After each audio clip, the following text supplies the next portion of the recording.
nosotros somos el grupo 10, que está conformado por Navarro Dayana y quien les habla, Navarro Karen.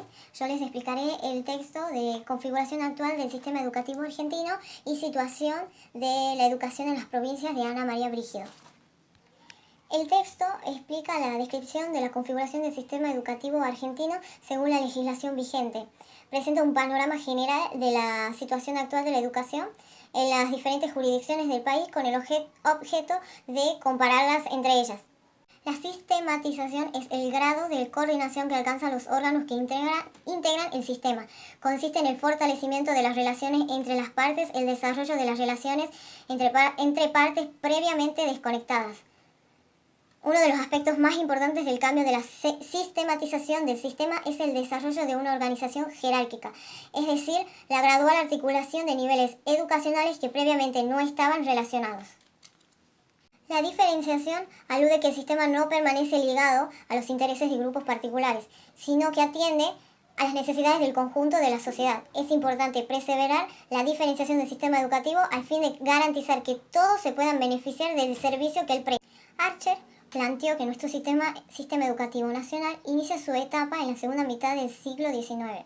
Sarmiento tuvo un papel decisivo en el desarrollo de la educación en esta etapa y utilizó el aparato legal del Estado para imponer las normas en esta materia y sus recursos económicos para formar y crear escuelas en todo el territorio nacional. La Ley 1420 sancionada en 1884 y la Ley Universidades de 1895 y la Ley Laínez 1895 constituyen hitos fundamentales de conformación de nuestro sistema educativo. La especialización designa los cambios internos que se producen en los sistemas educativos para atender a necesidades especiales. Responder a estas demandas puede involucrar muchas cosas, como crear nuevos establecimientos, agregar nuevas actividades, delinear nuevos roles o designar nuevos roles, imponer otras formas de reclutamiento y entrenamiento del personal docente, adoptar políticas de admisión y ubicación de los alumnos cada vez más complejas, desarrollar nuevos servicios, diseñar materiales para la enseñanza y el equipamiento de las escuelas. Los cambios que derivan de esta especialización pueden ocurrir secuencial o simultáneamente y dar lugar a un crecimiento en el sistema que pueden continuar indefinidamente. Estos cambios no implican una mayor adaptación del sistema a las demandas de su entorno y como son el resultado complejos procesos de interacción y negociación entre grupos de intereses o de presión, no siempre son complementarios. Los problemas más serios de nuestro sistema educativo es la falta de eficacia que afecta de manera directa en el uso de los recursos disponibles y también la tarea de maestros y profesores. Se ha logrado en el país una cobertura aceptable. Es frecuente observar que quienes tienen acceso a los diferentes niveles educativos se atrasan en los estudios o abandonan de manera prematura la escuela. Las causas de este fenómeno son múltiples y complejas y se deben tanto a las condiciones objetivas en las que vive la gente como a los procesos que tienen lugar en el propio sistema educativo. También dentro de cada región los valores correspondientes a los 3 ciclos educativos, ya que estos fenómenos adquieren distinta magnitud y gravedad según el nivel que se trate. El CIPEC plantea que el principal desafío en materia de educación en Argentina sigue siendo la distribución equitativa de más y mejor educación para todos, pero no podemos olvidar que el problema de la equidad es de carácter sistémico, que no es posible que en el contexto de una sociedad profundamente desigual como la nuestra haya equidad en materia de educación. Cuando se trata de lograr una sociedad más justa, la escuela no es solo parte del problema, también es parte de la solución. Otra cuestión es que mientras el Estado Nacional siga acumulando recursos y las provincias, que son las que llevan el mayor peso en el sostenimiento del sistema educativo o del servicio educativo, perdiendo los suyos a causa de la falta de las reglas claras y transparentes respecto a la distribución de los recursos, el financiamiento de la educación corre peligro, sin contar lo que puede significar en este sentido una disminución en el crecimiento del PBI. Las desigualdades se observan también en las condiciones objetivas en las que se desarrolla la enseñanza, el estado de la infraestructura, la dotación de los servicios básicos y el equipamiento de la escuela es muy dispar en las diferentes jurisdicciones. Y si comparamos en cada una de ellas el sector de gestión estatal con el privado, la distancia es notable. Las mayores deficiencias se registran en el sector estatal, al que asiste el 75% del alumnado del país, lo cual profundiza la injusticia y agudiza el problema. Ahora les voy a hablar sobre el aula como microsociedad y significación del aula y la relación educativa. Acá plantea que el sujeto tuvo que pasar por las aulas escolares, donde encontramos una situación compleja caracterizada por una estructura y procesos determinados que suponen unas experiencias perdurables de la vida del hombre y su aprendizaje académico, social y afectivo. El aula representa la forma organizativa que el sistema educativo actual adopta como modo de llevar a cabo sus finalidades, en su dimensión intencional, en la transmisión de conocimientos. Esta organización se va desarrollando en función de las interacciones e intercambios que caracterizan la vida social, dotando el significado de los diferentes aspectos de la misma. Los sucesos del aula tienen un carácter público, siendo conocidos por todos los participantes y más teniendo en cuenta si se produce en su presencia. Hay que hablar también de su carácter histórico, ya que las situaciones del aula se desarrollan durante un tiempo fijo y dilatado, lo que supone una experiencia acumulada y común considerable que refuerza enormemente su potencial sociabilizador. Esto es en relación con el proceso implícito de negociación que tiene lugar entre diversos componentes en torno a las condiciones sociales básicas de la misma. Estas relaciones se dan entre el profesor y el alumno y alumno con alumno. Dos ejes fundamentales de la disciplina y la evaluación. En torno a estos dos ejes tiene lugar la negociación. Los alumnos, una vez que reciben esta propuesta de trabajo por parte del docente, elaboran unas determinadas formas de respuestas en función de su propia cultura de aula, que modificará la orientación de la tarea propuesta toda vez que se producen unas formas de actuación más o menos acordes como las pretendidas.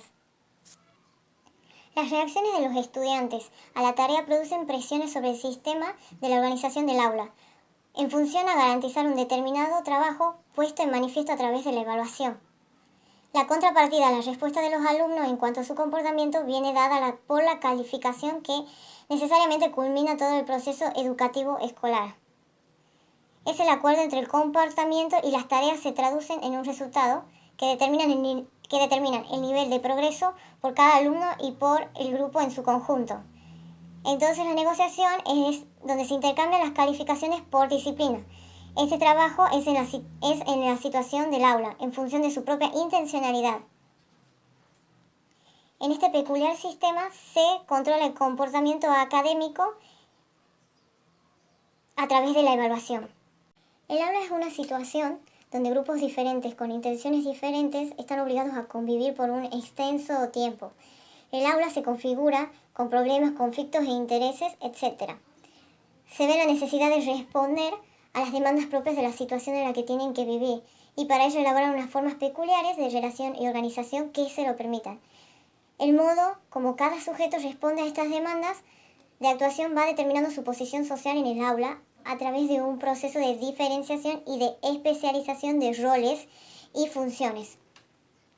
Por ejemplo, los alumnos que tienen condiciones de disciplinas exigidas y sumisión lograrán alcanzar un nivel sumamente alto académico. Por otro lado, las personas que se consideran o se los determina como listos en un aula son los que siempre levantan la mano y los que están en algún modo esperando el fallo de los demás para demostrar una vez más su superioridad en este terreno. Los otros, en cambio, evitan ser preguntados.